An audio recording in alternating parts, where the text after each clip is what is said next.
For today's video nga mga kapadimen ay magluluto tayo ng sinampalukang talakitok. Ang gagamitin pala natin pang asim yung bulaklak pa lang ng sampalok mga kapadimen. Napakasarap yan.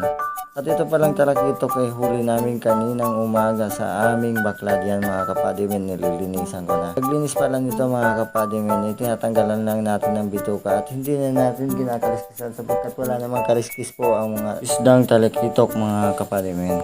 Sa pagluto ko nga nito mga kapadimen ay simple lang. Pagkatapos nating hugasan ng mga isda ay naghiwa na tayo ng bawang, sibuyas at kamatis. Ang paraan ko nga pala dito mga kapadimen ay ginigisa ko muna yung isda para matanggal yung lansa niya. At kapag yung sibuyas at bawang at kamatis ay luto na, saka natin ilalagay yung isda.